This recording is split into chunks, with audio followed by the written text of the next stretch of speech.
made a phone call up to New Hampshire, and I called. I was trying to get a hold of a representative up there, and a lady answered the phone. Hello, state capitol. I said, yeah. Can you put me through to Representative Dan Itse? And she said, where are you calling from? I said, New York. She said, yeah, we don't have offices in our state capital. I said, I love you.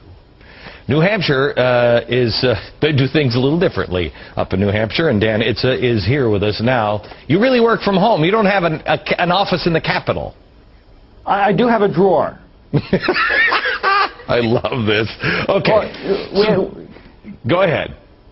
I was going to say, we have a committee room, and I have a drawer in the committee room, and we share a secretary with another committee. This is fantastic. Okay, so Dan, you actually have drawn up a resolution because you and others like you say that the federal government is overstepping its bounds. Can you explain?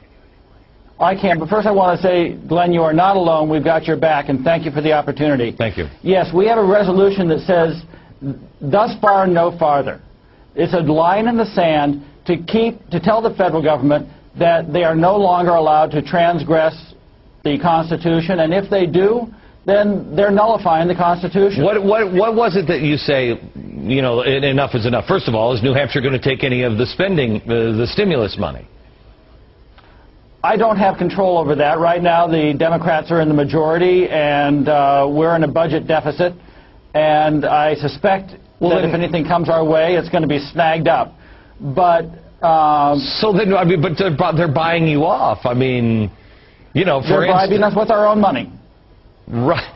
Right. Well, then that line in the sand doesn't really mean anything. What? Well, the issues at hand are things like declaring martial law or a state of emergency without the consent of that state's government.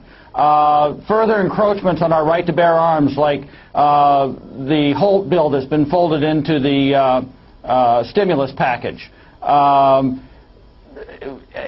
Involuntary servitude of those, you know, between 18 and 24. These are issues that are non-negotiable. Okay. All right. So you actually took this and put this into a bill, and it's not your words. It's actually the words of James Madison and Thomas Jefferson, right?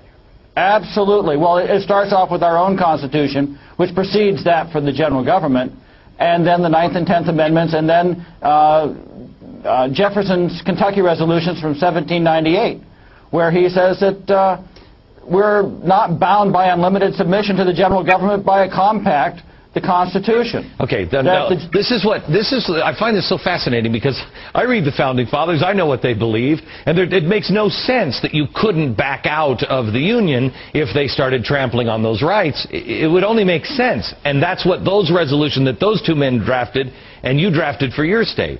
But everyone will tell you, you can't do that. The Union is the Union. Well, this isn't about withdrawing from the Union. First of all, the happiest resolution of this resolution would be a renewed Union within the confines of the Constitution. But if the general government nullifies the Constitution, how do you withdraw from something that doesn't exist? You're playing word games. I like them, but you're playing word games here. Okay, here's the most interesting fact.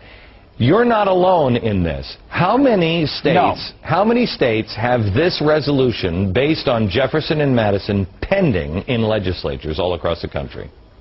Last week there were 8 states, including ours, with some sort of sovereignty resolution. This week there are 20, so there's an additional 12 in the last week. Unbelievable. That's truly unbelievable. Dan, it's just caught fire across the nation. I bet it has, for good reason. Dan, thank you very much. By the way, I think you are at your, can you put them back up on the screen? I believe you are at your legal limit of buttons on the lapel. There are those that have more. and I want to say, yeah, but there are conventions. New Hampshire is the home of the free state, and go to nhliberty.org to see the resolution. All right, thank you very much, Dan. Appreciate it. All right, there are